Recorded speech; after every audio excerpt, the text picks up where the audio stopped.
ahead of you.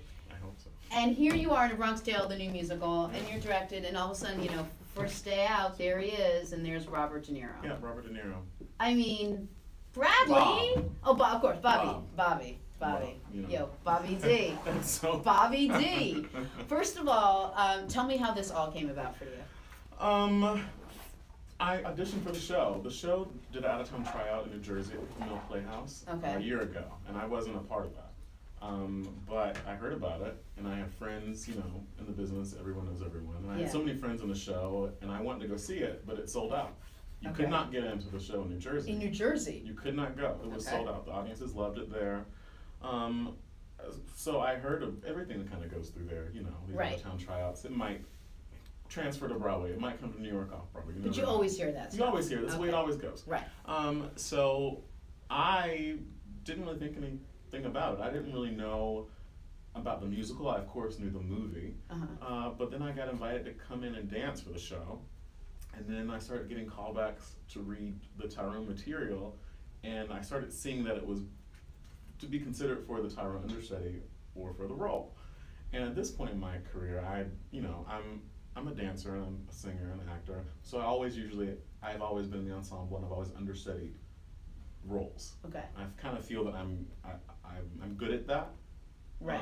But just for people that don't know the extent of what a grueling role it is to play the understudy, I was fortunate enough, you know, in my lengthy, extensive college acting career to never play understudy, Bradley. I was always sort of the main. You were a star. I was a star. I'm just going to tell it like it is. Yeah, I was the star.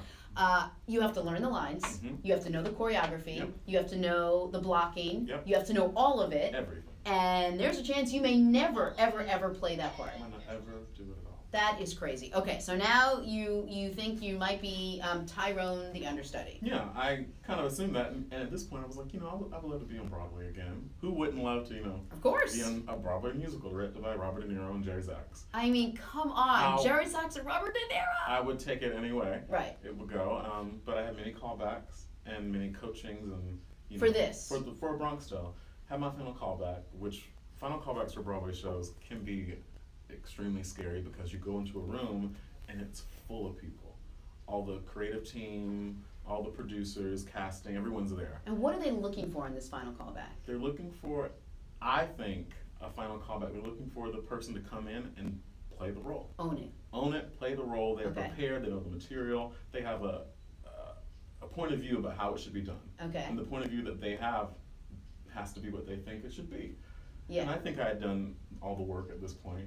I knew who Tyrone was. I knew who I thought he was and who he should be. But it was intimidating to go into the room and, you know, center of the table is Robert De Niro, Jerry Zaks, and Chaz Palminteri. End of the table is Alan Menken and Glenn Slater. Oh! All of these men who I have, you know, a certain idea of from my childhood or from down the theater, you know. Yes! But I've been in those situations before, you know, those moments where you just kind of have to know that you've done the work and know that you can do it. Okay, wait. Break it down for me. It's like a long table? One long table. I want to know everything. One long table in the front. Okay. And maybe like 2 or 3 tables behind. Okay, and at the first row, the first table staring right at you is Robert De Niro. Robert De Niro, Chaz Palminteri, Jerry Zaks, Alan Menken.